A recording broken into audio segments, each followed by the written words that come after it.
Good afternoon, everyone. Thank you so much for joining us for today's webinar, Ongoing Advocacy for Food and Nutrition Services, co-hosted by Ontario Seniors Nutrition and Advocacy Committee. My name is Taeyong Jang. I am the Event and Project Manager at Family Councils Ontario, and I'll be your host for today's webinar. So before we start, I would like to take a moment to recognize the land on which we are gathered today.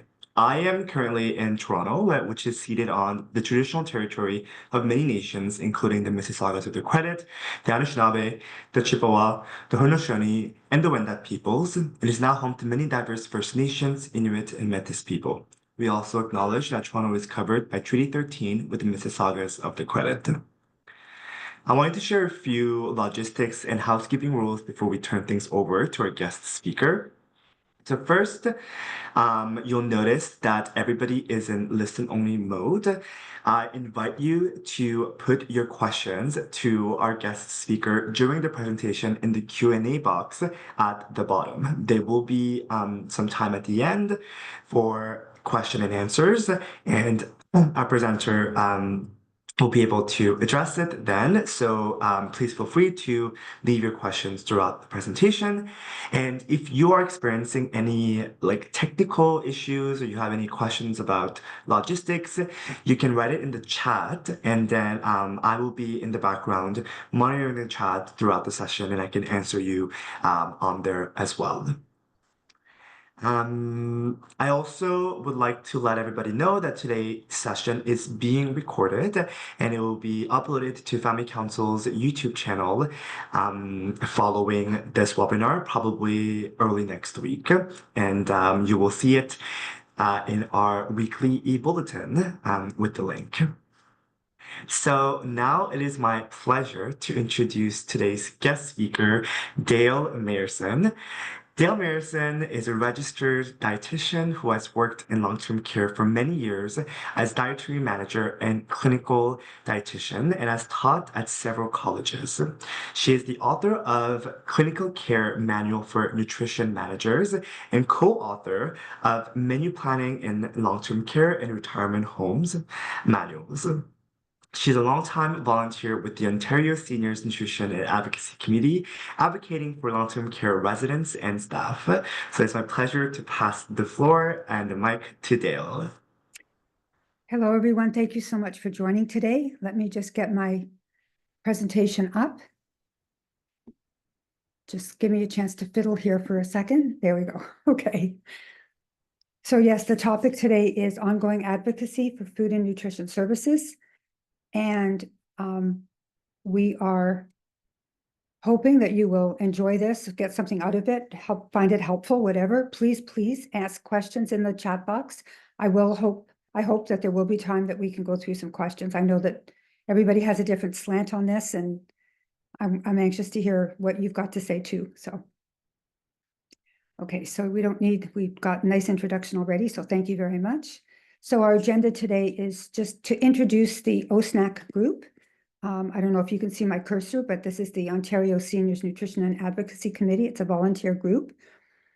We are going to review the Fixing Long-Term Care Act, the regulations regarding menus and dining.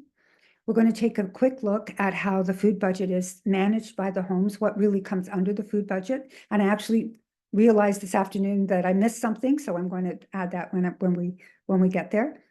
We've done a recent long-term care survey that focuses on the food budget and on staffing needs. And I wanted to let you know what that information is so far. We had 220 people reply, which was just great. And I know that you're interested in becoming more involved, and so I put down a couple of ideas about how families can become more involved regarding, again, menus and dining, and hopefully leaving some time for questions and discussion. I tend to talk fast. I'm going to try to slow down and be clear about what I want to share with you. And the screen's not moving. There we go. So our committee actually started more than 25 years ago. We were with Dietitians of Canada, and when they changed their mandate, we had to also change our committee. We're a group of volunteers, registered dietitians and nutrition managers. Nutrition managers are the people who manage and supervise the dietary departments in long-term care homes. They have to have special training and great bunch of people to work with. The group includes food services, includes people with clinical nutrition background, people on the front line, people in the corporate offices. We try to get a group of people who are diverse in their jobs and also diverse in their thinking and what they see from day to day. And our purpose is to advocate and educate and empower. And I want to tell you again, we're all volunteers. It's about 18 of us right now on the group. We've done an awful lot of work, and I'm excited to share with you what we've done. We've got a public website that anybody can look at, and I really hope that you take the time to go there and see some of our information, what we've got there. So as I said, we're advocating quality of care and service for person-centered care. That is the goal. That's what we want to change, and there's always going to be a need for change. There's always going to be a need for improvement. We want to support the homes. We want to improve the legislation. We want to give more flexibility at the home level. We're also educating everybody. We're educating at the ministry level. We're educating long-term care sector leaders. Sorry. And long-term care sector partners. So you'll see at number 3 on the bottom of the screen, near the bottom of the screen, we're looking at the manufacturers. We multitask with the Canadian Malnutrition Task Force, Canadian Society of Nutrition Management, and the Gerontology Network of Dietitians of Canada. Those are all our partners, all people who also want to improve long-term care, also want to advocate and educate and empower. So our goal, and also, of course, Family Councils of Ontario, Ontario Association of Residents Councils. Everybody's viewpoint is different, and everybody's viewpoint is important. So getting everybody's information, working to improve things, it's always going to be an important part of what we do. So we're really trying to empower at all levels to advocate for change and update regulations and kind of refocus our outcomes as things change. In terms of education, we provide education to the Ministry of Long-Term Care inspectors. They're the ones who come into the homes and take a look around and find mistakes or find problems or find issues. And we want to educate them on the realities of food services and what's going on in the homes, and learn from them as well what the expectations are in detail. We provide education and webinars for the Canadian Society of Nutrition Management. Those are that's the organization that nutrition managers must belong to. Dietitians of Canada, Advantage Ontario, and Ontario Long-Term Care Association. Those two organizations, most homes belong to either one or both. If you're not-for-profit, you might belong to Advantage Ontario. For-profit, you might belong to Long-Term Care, Ontario Long-Term Care Association, OLTCA. But many homes belong to both. That both provide wonderful information, very supportive of the individual long-term care homes. And Family Council and Residents Council associations, Ontario universities, we also provide education, webinars, and guest lectures and all kinds of different things. Canadian Malnutrition Task Force, as I mentioned before. Cisco and Gordon Food Services are both the largest of the companies that deliver food to the long-term care homes. And we also work with them in terms of getting support from them, learning their new software, trying to figure out how to make things better. And our webinars are on a wide range of topics, clinical topics, food service topics. We have a wonderful website, as I mentioned before. We're also on Facebook and other social media where people can read about what we're doing and how we're doing it, and we can get feedback from them as well. We have a whole bunch of best practice documents that support the legislation, give more detail than the legislation, and I think we're on like our 4th or 5th revision of those best practice documents, which of course change when the legislation changes as well. And when new practices come up, we include that as well. So that's a constant updating of information. So we do these guest speaker things. We share question and answer sessions. We have online education modules that I'm also happy to tell you about. And we write letters to the ministry as well, letters about staffing, letters about the food budget, letters about whatever comes up as an issue as it comes up. And this is our website at the bottom, osnac.fnat.com. So I urge you to take a look when you've got some time. I hope you'll find it interesting. So our best practice documents, the latest versions were revised in 2023. We're getting ready to revise them again in 2025 or 26. And they include resources, external links, references, lots and lots of information. So if you want to know something about swallowing disorders, or you want to know something about skin breakdown or weight loss, or how we respond to people with dementia, then all of that is there for you to take a look at. We've got 11 different clinical topics, and in the food service side of things, we've got emergency preparedness, nutrition care and dietary operations, and food service management. We've got a really good section on quality improvement, audits and surveys and different things like that that help to make the department run better. We want to, if we say we're doing something, we absolutely want to do it. So there should be a match there, and we should always be checking. We being the people who in the kitchen, and the people in the dining rooms, be checking that we're doing what we say we're doing.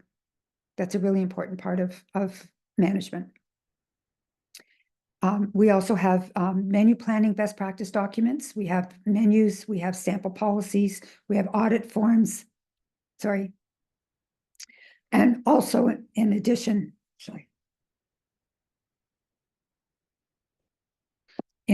we have ministry updates and resources for inspections. We've actually taken the ministry's inspection report and added a lot more detail so that dietary managers can themselves go around the department and do the same audit that the inspectors would do and look for things that are not quite what they should be and have a chance to fix them before the ministry inspectors do show up. So we find everybody's found that really useful. We have education modules, we have webinar sessions, and we update the website all the time to make sure that it's, at good capacity, and that we have all of the latest documents available in one place for everybody. These are our partners. We have lots of partners, which we're really happy about. A wonderful, wonderful group, all kinds of outlooks and all kinds of focuses, and that really makes it valuable. And you can see Family Councils is right here, which we're very happy about.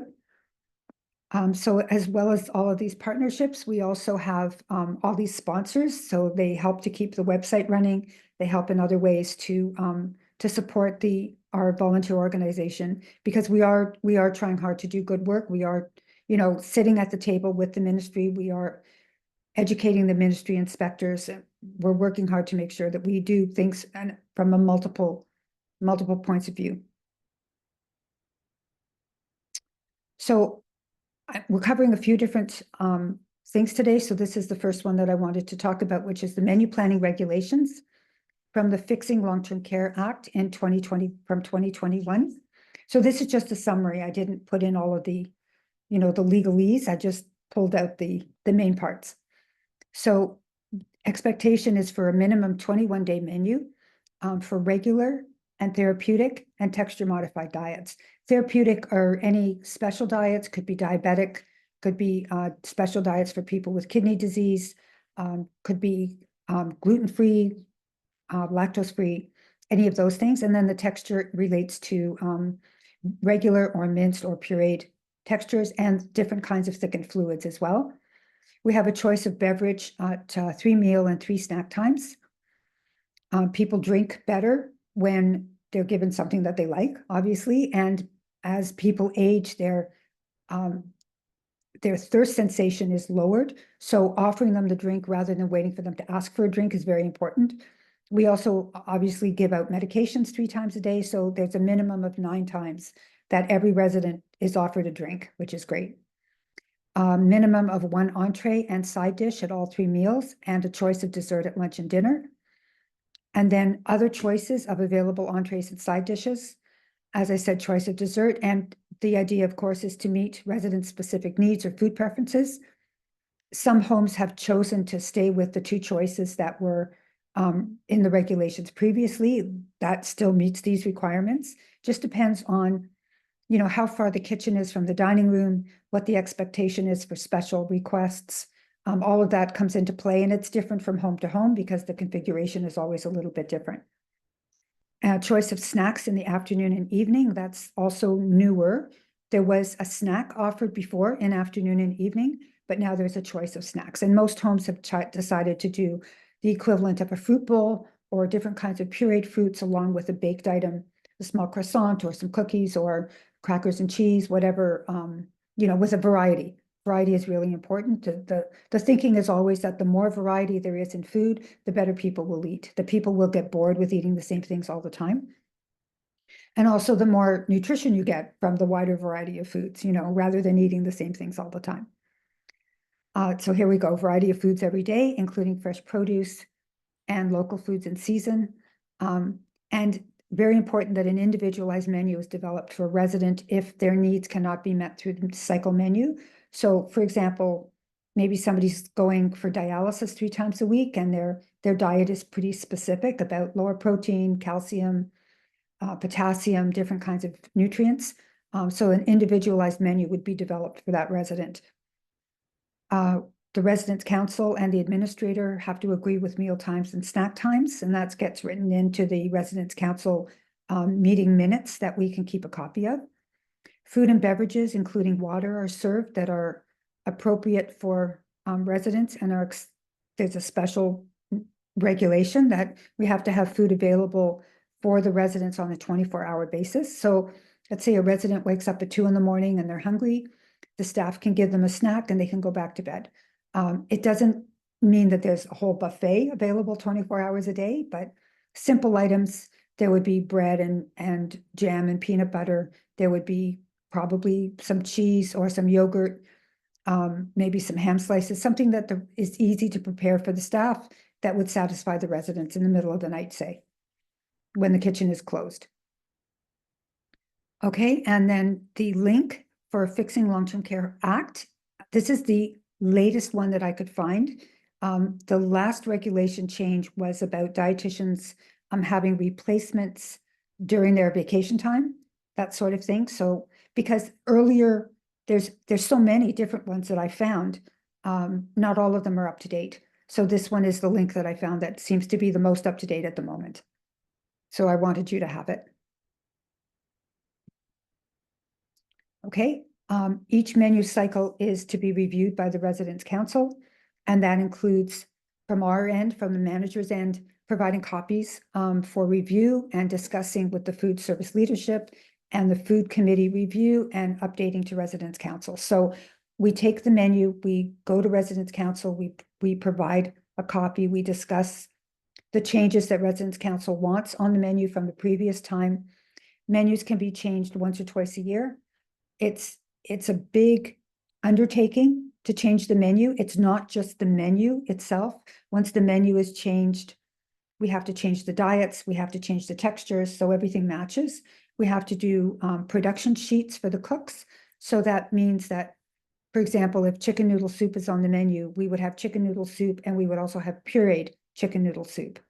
And then if there are 3 dining rooms, we would have to write down how many of each portion would go to each of the 3 dining rooms. So quite complicated and a lot of work. And then we would have to, from that point, update all of the recipes.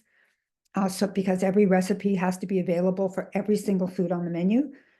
So again, it's a big undertaking to change the menu. It's not as simple as you might think, but most places change it once or twice a year. And that menu has to be evaluated by the nutrition manager and registered dietitian. In a place where there's maybe corporate management, a large corporation is running 15 or 20 different homes within Ontario. They might send out a corporate menu, but then each home has to adjust it for their population. You know, so it can't just be eat this food whether you like it or not. It's got to match the interests and the preferences of the group that's going to be eating the food, and that's going to be different from home to home. The menu has to be approved for nutritional adequacy by the registered dietitian. And that person is also considering resident preferences and the dietary reference intakes, which tell us how much of each nutrient a person should have based on their age and gender. We keep a written record of that evaluation, including who attended the evaluation, who provided the changes, the summary of the changes, the dates that the changes were implemented, and all this has to happen before the menu is actually in use. So again, fair amount of work, and important to do right. We try hard to make sure that everybody eats. I can, I always kind of joke that I have 4 people sitting at my kitchen table that I'm making dinner for, and I can't please all of them. So, we do our best to please everybody. We are looking for feedback. We're looking for correlations with family members who have great recipes or great ideas, or residents who are very clear about what they do and don't like. I want to also just tell you, we had hot dogs on our menu. We took them off because we thought they were unhealthy. And the next residents council meeting, they asked us to put it back on the menu because they missed it. And so, the food is not for us who are preparing the meals. The food is for obviously the residents, and we want to please the residents. And sometimes we don't know what the residents really like. And so we're happy to listen. Food production regulations. So this is making the food and having the food on hand. We need a 24-hour supply of perishable and a 3-day supply of non-perishable foods. We need at least a 3-day supply of nutritional supplements and tube feeding formulas for those who are being fed by tube or not being able to swallow safely. Those standardized recipes I was talking about and production sheets for all the menus have to be available and have to be correct. Preparation of all menu items according to the plan menu. That means if the plan menu says peas, we can't be making carrots. Okay, we have to make the food according to the menu. And if we don't have, we don't remember the vegetable, but if we don't have the vegetable that we're supposed to have, we can make a menu substitution that has a similar nutritional value. So maybe the peas didn't come on the truck, maybe they ran out of stock. Another thing that happens sometimes is that the meat doesn't get defrosted in time. So you have, 40 pounds of beef and it's rock solid, and we're not going to be able to defrost it between breakfast and lunch. So those are some of the reasons why we end up with menu substitutions. And those menu substitutions have to be communicated to the residents and to the staff before the meal. We would change the menu that's posted outside the door. We would let the PSWs know to tell the residents that the menu's different. And of course, we have the show plates, so we show them the different food items before we serve the food so that they can choose what they would like to eat. We work hard to preserve the taste and the nutritive value and the appearance and the food quality of everything we serve. Again, I know from experience, I can serve the same broccoli to 2 people. One would say it's too hard, someone else would say it's too soft. That's the nature of the business. It's hard to please everybody. The last point, prevent adulteration, contamination, and foodborne illness. So there's very strict rules about temperature control. The fridge temperature, the temperature of the food when it's cooked, the temperature of the food before it's served. Contamination, we make sure that chemicals are stored separately from food. We don't leave chemicals lying around the kitchen at all. We do everything possible to prevent foodborne illness. We want all of our food to be healthy and safe and delicious and nutritious and everybody eating well. That's the goal. In terms of dining regulations, we have to communicate the menu. We do a week menu and we do a daily menu. So it's a WAG, it's week at a glance, a big page that's usually posted outside the dining room that shows all 7 days and all the choices. We have a daily menu as well, running posted somewhere. It could be on a tablet, it could be on a TV screen, it could be, depends on the home. We have congregate dining unless the resident really needs to not be in the dining room. So if somebody is immobile and they need to be in bed, that's going to happen. But, the idea is that people eat better as a group and may share conversation, which is lovely, as some social time, some time to listen to music, some time to chat with the PSWs who are serving. I know the conversation is very important in the dining room, quiet conversation, but conversation, helps people, makes people more responsive, have it relax and eat and enjoy their meals. We monitor all the residents during the meal. It's harder to monitor all the residents if everybody's eating in their rooms, so that's another reason to encourage everybody to come to the dining room where we can see everybody clearly and we know that people are swallowing safely, enjoying their food. If they're pushing their food away, we can change it to something else, maybe some way to make sure that people are eating well. We are aware of residents' diets and special needs and preferences and allergies and likes and dislikes and intolerances and a whole list that we keep on file in the servery, in the dining room, so that everybody gets what they should get. So that information might be in a binder. It might be now on a tablet or an iPad. If there is a tray going to the resident's room, there would be a little ticket that would be sent with the tray, with all of this information, so that there's no mistakes. We don't want any allergic reactions. We don't want any swallowing problems. We don't, we want everything to be in good shape. Food is served at a temperature that is both safe and palatable, so that, the latest issue that's come up is coffee. We don't want it, what's the right temperature for drinking coffee? Depends on whether or not you have milk, depends on a variety of things, depends on the kind of cup and how quickly it cools off. Just interesting that, once we think we nail it, we've got all the information we need and we're doing a perfect job, then something else comes up like coffee. Anyway, it's always interesting. Sufficient time for every resident to eat at their own pace. So we have to provide at least 45 minutes to 1 hour for all the residents to be able to eat at their own pace. We serve the meals course by course unless indicated otherwise. So for example, a resident could be very fidgety, very impatient, very anxious. And, we serve the soup and then they finish the soup and then they get up and start to walk away. So we don't want that to happen. We'll bring the resident back to the table, but it might be beneficial for the resident to serve everything on a tray. Soup, main course, dessert, drinks, and then they can eat what they want at the pace that they want. Sometimes we're worried about being too fast, but sometimes we're worried about being too slow. And again, everybody's on a different clock, everybody eats at different pace.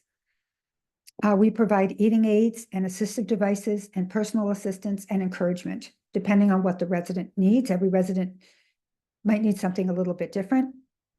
So in that first picture, that is a plate guard. That's just for people with low vision who might be chasing peas off the plate and down the table. We don't want that to happen. The plate guard is very useful for that. The next are the built-up cutlery that are slightly tilted, so for left and right hand. The larger handles are better for people with arthritis in their fingers. The cup, the plastic cup with the two handles is really a wonderful, wonderful invention. Some residents have trouble lifting up their cup even before the coffee's in it. It's heavy, right? It's a heavy china mug. This is a light plastic mug with two handles, a spout if needed.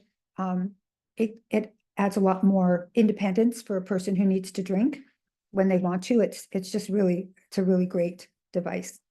And the last one are the nosy cups, these light green. I don't know who picked light green, but they're all light green. And they've got a cutout at the top where if you have the cutout facing farthest away from you, when you drink, you don't have to lift your head. The cutout fits over your nose so that you don't have to lift your head as you drink. It's really valuable for people who are stiff. It lets them drink independently, which is great. And as well, the regulations cover appropriate furnishings and equipment, comfortable chairs and tables. We don't want the chairs too heavy. We don't want them too bulky. Lots of people have their walkers beside the chair. If they can transfer from the walker to the chair, even the wheelchair to the dining chair is thought to be a good idea. Sit like everybody else and enjoy the meal. We have tables in a lot of different places where the levels can be adjusted, so they can be raised higher if it's a bigger wheelchair or lower if it's a smaller person or a smaller wheelchair. So all of those are covered in the regulations. Maybe not to the quite as detailed as I got into, but they're all in there. So that's my coverage, my brief coverage of the menu and dining regulations. I wanted to this is my only slide about the food cost, but I wanted to let you know about this as well. So we are given in Ontario, for every long-term care resident in Ontario, $13.07 per day for nutritional support. And that used to be called raw food, the raw food budget, and now it's called the nutritional support budget. Okay, and that money is obviously used for food and beverages that we serve to the residents, all the meals and all the snacks. Nourishments, it's the same word as snack. So some people call it nourishment time, some people call it snack time. It's the same thing.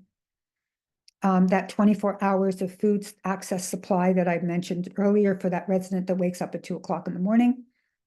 I also want to let you know that because we want even the last person in the dining room to have a choice, we have to make more food than we have people.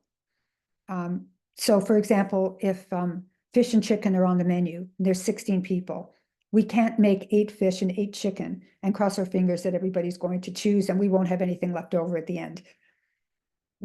There could be 12 choices of fish and 4 choices of chicken. We just don't know. So we have to make extra. We decide how much to make based on last cycle's serving. So we keep track of how much we served and how much came back so that we know what the leftovers were and we can plan to make the same amount for next time, but we do have to overproduce. And we're not allowed to save any of the food that goes upstairs to the residents. Once it's left the kitchen and gone up to the serveries, it's not allowed to come back to the kitchen, not to be used anyway. Yeah, nutritional supplements come out of the budget. Ensure and Boost and Resource, those are brand names of different kinds of nutritional supplements.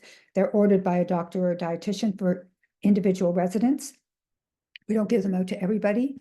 Our concern, of course, is that if residents don't eat, an Ensure or Boost is a good meal replacement, but we wind up in the situation where we've purchased the foods, we've cooked the food, we've served the food, we threw out the food, and then we give the resident an Ensure. You know, that's not a cycle we want to have. We want the residents to eat the food. That's why it's so important to get the right food, get the right recipes, to get that nutrition into them. If it doesn't taste good, they're not going to eat it. We have show plates to show the different choices to the residents. The show plate has choice 1, next one has choice 2. We go around, the PSWs go around the dining room and the residents can choose which of the 2 they like. They're very allowed to pick the main course of one with the vegetable of the other. That's not a problem. But those plates, even though they're covered in plastic, by the time they've made it all the way around the dining room, they've been looked at, touched, breathed on, whatever, we can't use them to serve. So that food gets discarded and not eaten. We also keep a sample of every high-risk food saved for public health. That's part of our public health regulations. Excuse me. Just going to have a sip here. So those samples we keep for 1 week, just in case there's a food outbreak, just in case even if there's a flu outbreak, the public health inspector will come to the kitchen to take samples, just to be sure, just to rule it out as a risk for food poisoning. We also have that emergency 3-day supply of food. That could just be our regular food.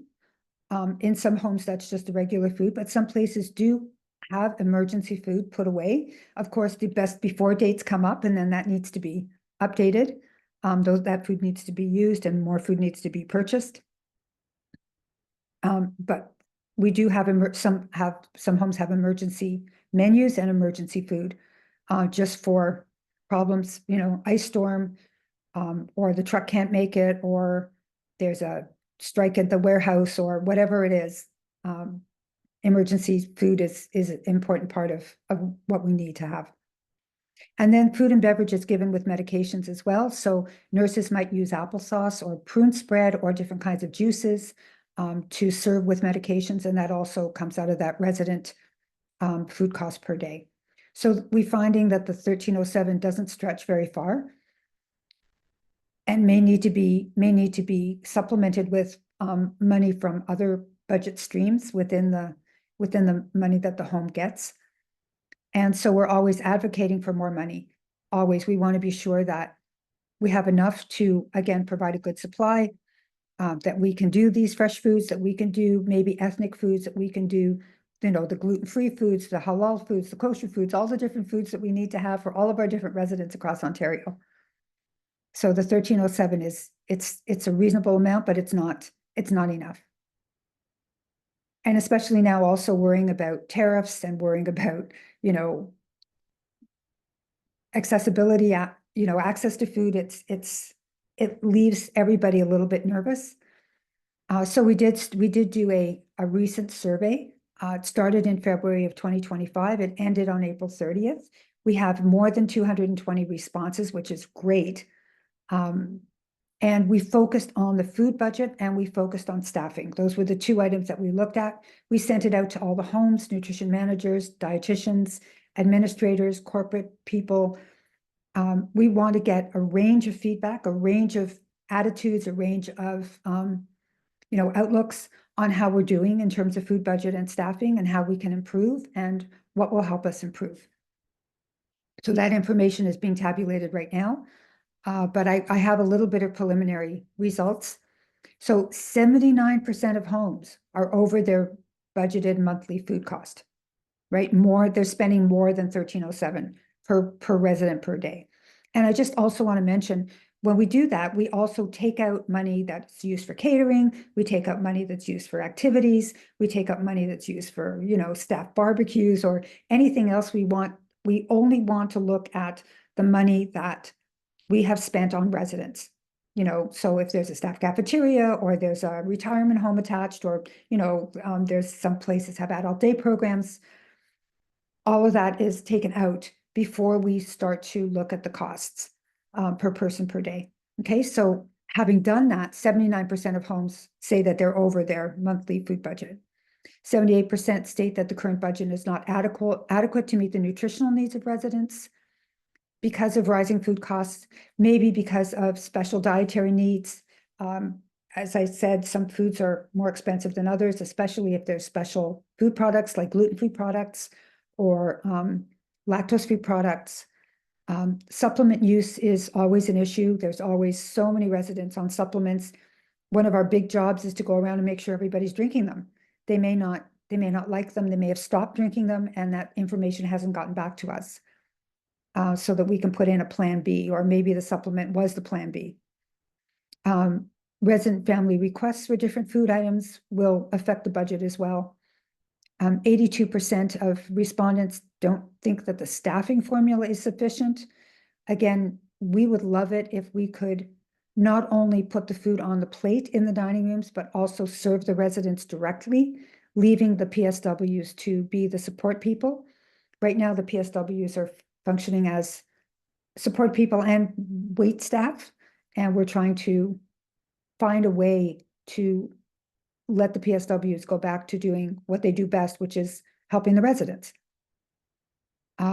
Okay, 74% feel that the lack of full-time positions is a large factor. So people who have full-time jobs get more benefits, they get more vacation time. They, you know, it's different than people who are working part-time or have a part-time designation, even if they're working close to full-time hours. And over 75% note improvements in recruitment since the regulation changes. So the previous regulations had a mandatory education component for the dietary aides, who are now called food service workers. And that has been taken away completely. Now it is up to the manager of the home to hire the best person for the job based on their experience and education.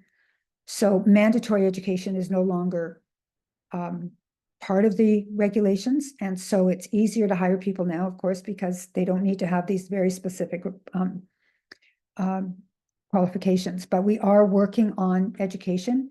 We are partnering with an organization called CLRI that has provided a lot of education for PSWs, and now it's providing education as well for dietary staff, which is great, really great. And so we've started a couple of modules of training that are available right now on a training platform that is used by most long-term care homes called Surge Learning, and it's available free to everybody.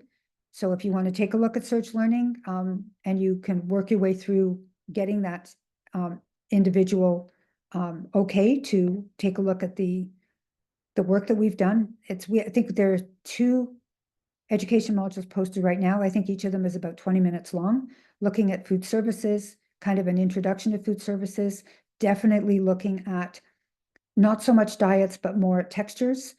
Every single person who works in long-term care in the kitchen should know exactly what pureed food should look like.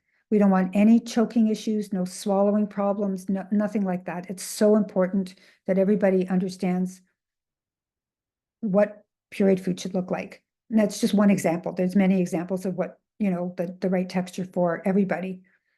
Lots and lots of things to consider. How to make thickened fluids is another really big, important issue. No lumps, no bumps, no texture issues.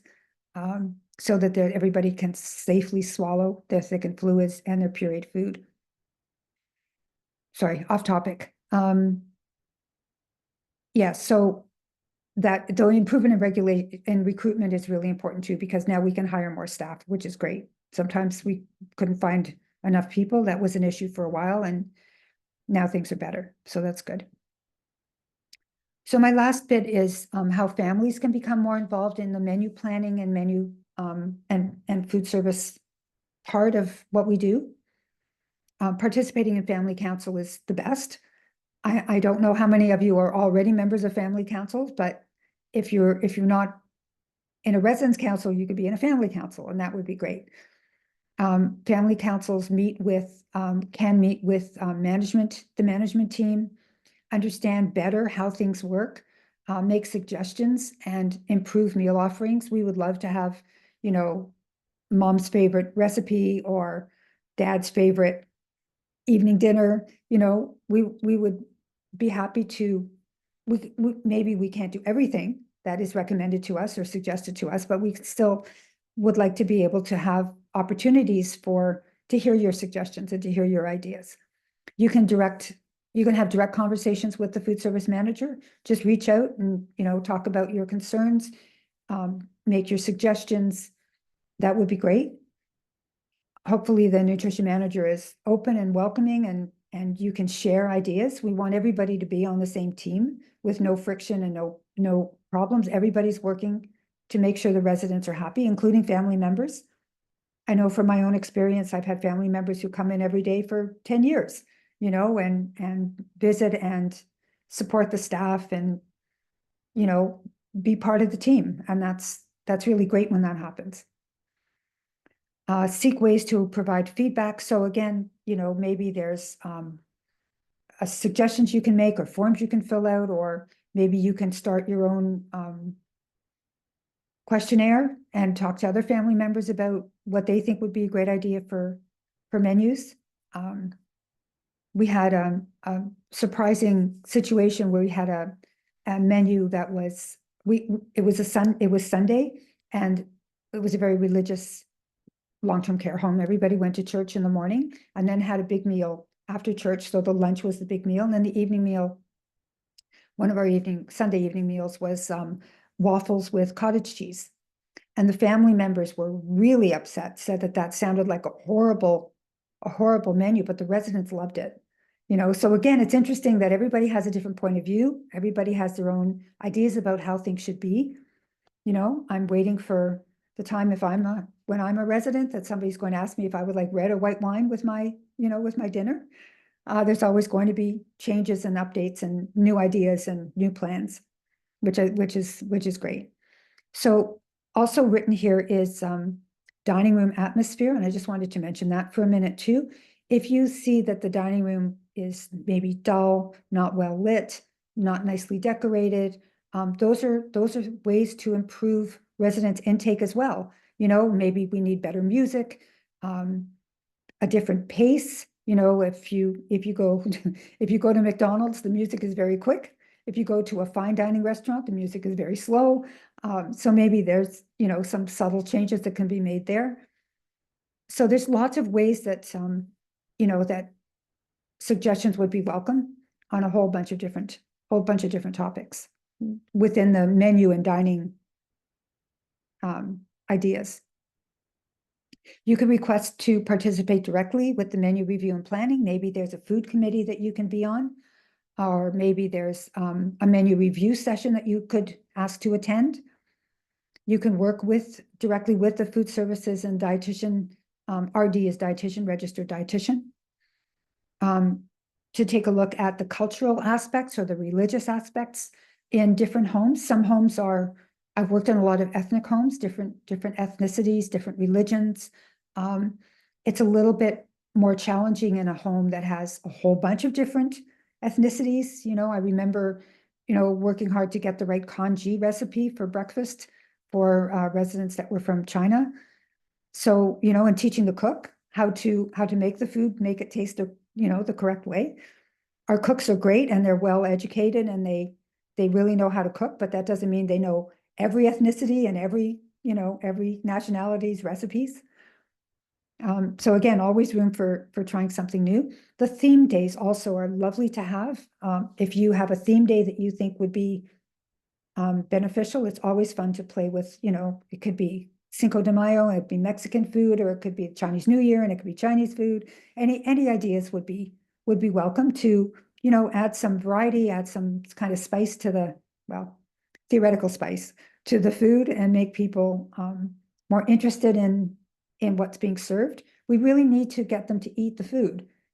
Without them eating the food, everything else is pointless, right? No matter how hard we work to prepare it, if they don't eat it, then we're running into situations that we don't want to deal with. So all of those are possibilities. Even if we can't do it as a meal, maybe the recreation department could do it as as an event, as a snack, something fun with decorations, different kinds of things like that. So there's really no end to, some of the things that we can do to make things better for the residents. Surveying of residents and families, I think I mentioned this already. So working with family council to conduct surveys or questionnaires, separate the residents and families, see what the results are, if they match, if they're different from each other. Food sampling events are always fun. We can have lasagna on the menu and there's 15 different kinds of lasagnas and they all taste a little bit different. So a tasting panel would be great. That's a really fun thing to do, especially if we're trying to put a new item on the menu. And document and report concerns. So if there really are concerns, report them. Don't be afraid to report them. You can focus on the concern rather than the people who are doing that work, but it's important that everybody has a say, and it's important that everybody's treated with, mutual respect. All of those things become really important, and it's all for the good of the residents, right? And we may all be residents one day. Okay, I have run through my slides. I hope that you found that interesting and useful, I hope. And I'm going to just see if I can find where the questions are so that I can answer your questions. So please, if you have questions, please, if you haven't added them yet, please add them now. That would be great. And so Taeyong, I have to bother you now to find out where the Q&A area went to. Q&A would be at the bottom. I had it before, but I don't seem to have it now. It's a box that says Q&A. It's next to chats, React. Got chat. Maybe you can stop sharing your screen actually. Maybe that's gonna help. Stop sharing my screen. Yeah. Okay. There we go. Q&A, look at that. Amazing. So you can see all the questions in the open section. Okay, so Yeah. the first question, oh my goodness, the first question I have to say, no, we don't have any education in French at this moment. That's a wonderful idea, but I guess, no, I'm sorry, we don't. That's I think I'm just going to leave it at that. I'm sorry. Can family council members be involved for residents unable to communicate their feedback? Sure. I mean, family council members, if your loved one can't communicate and you want to speak on their behalf, absolutely. You know them better than we do, right? You'll know their likes and dislikes, allergies, intolerances much better than us. So yes, please talk to the dietary manager, give them a call and just say that you want to add information on the residents' likes and dislikes. That would be great. We need that information. That's really valuable. So the next one, there should be a requirement or process for healthcare staff to communicate to food service staff when certain medications would indicate that they cannot eat or drink certain things. Yes, there's also really important that can go through the nursing department. It absolutely has to be updated on the resident list that's in the servery. And I want to also mention that resident list that's in the servery, it also should go on the snack cart. It also goes with the medications. It also goes in the kitchen, and it has to be always updated. So if it's in 4 places or 6 places or whatever, it all needs to be the same. We don't want anything to say minced in one place and pureed in another place for the same person. That's such a big risk. So yes, that would be great if you have information about medications that they're taking, because the dietary staff are not going to know the medications. They're depending on the nursing department to fill that in. So yes, if you can be a conduit that way and get that information to the dietary staff, that would be great. You can ask the nurse to call dietary, or you can ask the nurse to make a referral to the dietitian. It doesn't matter how you do it. Pick up the phone and call it in and let them follow up. That would be great. Portions too big. Yeah, again, portions too big, portions too small. We're doing the portion sizes are standard sizes, and they go back to the dietary reference intakes, making sure that the residents get the nutrition that they need. So we can mark residents for small portions, but then we are just a little bit concerned about how much nutrition they're actually getting. Because we don't, we don't have the capacity to weigh and measure every food and do an analysis of every plate nutritionally. There's 40 different nutrients that people need. So a little bit tricky to manage them all. But if a resident's portions, okay, bottom line, if a resident's portions are too big, they may not eat the food. It might be overwhelming to them and they'll say, oh, I can't manage this at all. So smaller portions have a big payoff because at least the resident eats. So it really depends on the resident, and we will probably need to try a couple of different things to see if they eat better if the portions are smaller, or maybe, their appetite will improve over time, or maybe they'll be on a different medication that is going to increase their appetite. So hard to keep track of.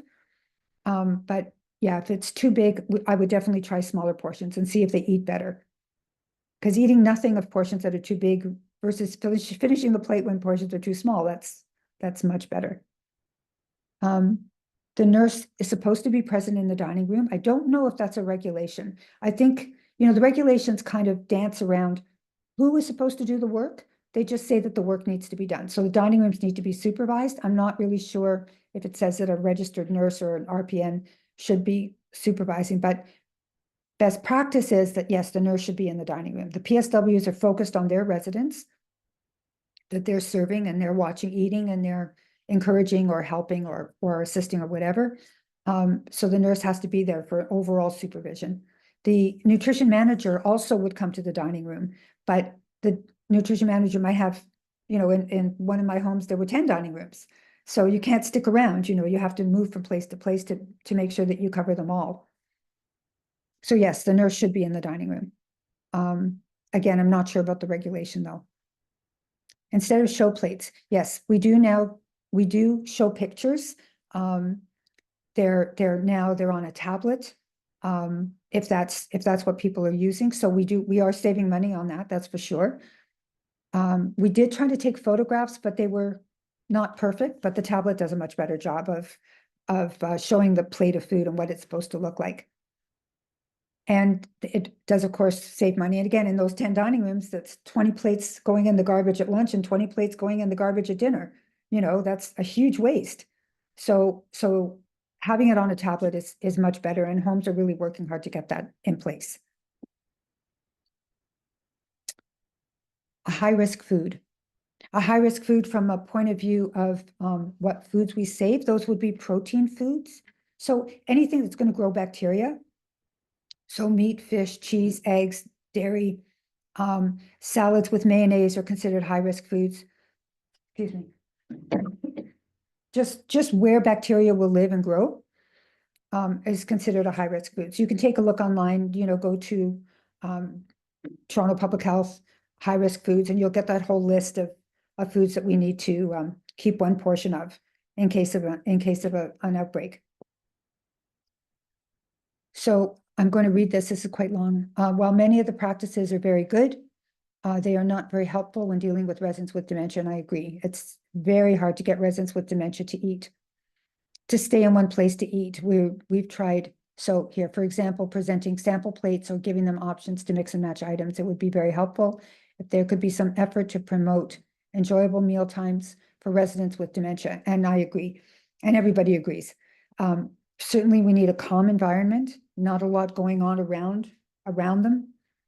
We need, maybe finger foods that they can walk around with and nibble on. And again, it's tied in with, their chewing and swallowing ability, right? If they can chew and swallow anything, then it's much easier to put something in their hand and let them eat at their own pace. But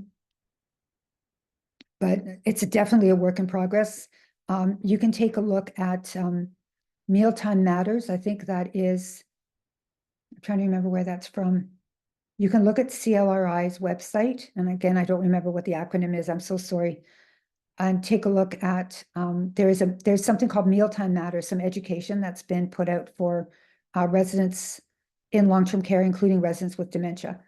But definitely a work in progress to improve how residents with dementia are eating. And that's where some of those nutritional supplements really come into play, because they're easy to get down. They taste good because they're sweet. There's different flavors: chocolate, strawberry, vanilla. There used to be like maple walnut. There are all kinds of different flavors. And so at least we know then that residents are getting the calories they need, the protein they need, the vitamins and minerals that they need.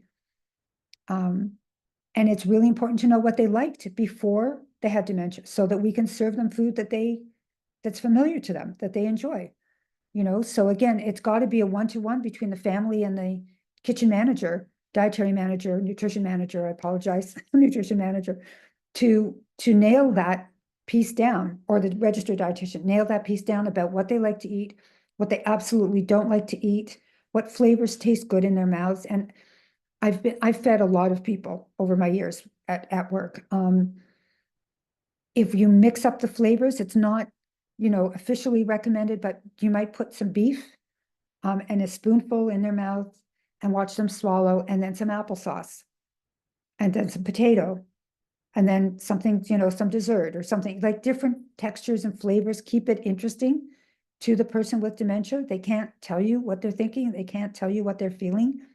So you can only go by their expression, the responsive behavior back about what they're thinking and what they're feeling, to get them to eat. But it's time consuming and frustrating sometimes. And it's definitely something we need to work on more, like we meaning everybody, to improve that. It's frustrating to see food wasted. I totally agree. The same items keep going to waste. They should be discontinued and replaced. Again, I agree. If canned fruit is purchased because it's inexpensive, it's still waste if not enjoyed. Sure. Canned fruit, some people love canned fruit, and we get it packed in pear juice so that we don't have to keep a diabetic, non-diabetic thing going. Everybody can have fruit packed in pear juice. And fruit is nutritious and valuable with fiber and vitamins. We don't want to exclude it. At the same time, we have to keep track of what does go to waste. There's things called plate waste audits, where we check the plate after the residents have all left the dining room, and we see what's left over, and we can make a note of that and find out why. If everybody left over their carrots, there has to be a reason. Were they too cold? Were they too hard? Were they too soft? Were they, had no flavor? And then fix that problem so that we don't have this problem over and over again. So we have to see what's on the plates, what's left over, in order to really understand how the residents ate as a group. And then individually, we need to see, based on their medical situation, their dietary history, whatever, to make sure that each individual person is eating as well. And we do that. Nutrition managers, dietitians work really hard at that, make sure that they're constantly checking. Again, like I said, there's no point making the food if nobody's going to eat it, So I apologize if some of my topics were frustrating, because I know that they're not perfect. We're not doing a perfect job. We're trying to do a perfect job. but we need input. And we need, we need friendly input. We need people who are willing to cooperate with us and work with us, and we are willing, and we have to be willing to cooperate and work with family members and residents and, everybody else too. Everybody sees something different. The PSWs know better than the dietary manager how everybody's eating, for example. They're right there. Okay, a couple more popped up, and I'm just at the 1 o'clock mark. Are there alternative nutritional drinks that are less sweet? No, but the drinks can be mixed with milk. The drinks can be poured into coffee. The drinks, those nutritional supplements, take a look at their websites. There's so many recipes, so we can maybe lower the sweetness by mixing it with other things. Can you be involved in family council if you're only in the province 6 months? If you have a loved one in a long-term care home, I'm pretty sure that you can be in family council. You'd have to check with the home, but I don't see any reason why you couldn't be. If the resident refuses to drink the juice given, can the caretaker, while helping, drink that juice? You mean if the resident refuses the juice, can the caretaker drink the juice? The food is meant for the residents, so we politely ask that the family members don't eat the residents' food. That's that $13.07 is for the residents' meals. I hope I answered your question the way you asked it. Can you ask to review their iPad? What's important? Sure, you can ask what's written down already, and you can correct that information on the resident's diet and texture, and not the diet and texture necessarily, but their likes and dislikes and allergies and tolerances and all of those things. All have to be noted. So yes, we would have to say we're doing a plate waste audit, or we would get the PSWs to do a plate waste audit before they scrape all of the food, for sure. I know that they're clearing the dishes away as the different courses come out, but we still do check all the time, and we do make an effort to check often enough that we get a good feeling of, the ongoing situation in terms of what is enjoyed and what isn't enjoyed. And we need residents to speak up too. Sometimes residents are afraid. And I've had this happen too, where a resident says, I asked the resident, how's the soup? This years ago, but anyway, how's the soup? And it was great. And then half an hour later, the daughter calls me and says, my mother's complaining about the soup. I said, well, she told me it was good. We need people to speak up in a nice way, to share their feelings and their thoughts, so that we can take that information and we can use it for the good of the residents. And the last one was a thank you, and you're welcome. I hope you got something out of this, and I appreciate the chance to be able to talk to everybody.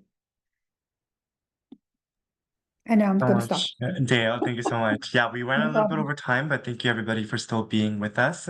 Thank you so much to OSNAC and also Dale for this wonderful presentation, and everybody for being so engaging and asking so many great questions. Yes, If thank there's you. anything that you want to know, you are welcome to just message me. Everybody has my contact information, events@fco.ngo, and I can forward that question to Dale. And as a reminder, this webinar has been recorded, so it will be available on Family Council's YouTube channel next week. I saw a question about that, and you can view this webinar, you can share it with somebody who maybe wasn't present today. And again, if there's any questions that comes out of that, you can get back in touch with me. And I also wanted to just remind everybody, we have a couple of events coming up. Family Council Ontario is doing a conference in June for Family Council's Week, June 11 and June 12. It's a hybrid event. We're doing it in person at the Hamilton Waterfront Conference Center, and also online on Zoom. So please make sure to check out our website for all information regarding that. But I will not keep everybody here more longer. Again, thank you so much, everybody, for your participation, your presence, and Dale for your expertise. And Thank you. if there's anything, please message me, and take care. Have a good rest of the day. Thank you, everybody. Bye, everyone. Thank you. Bye.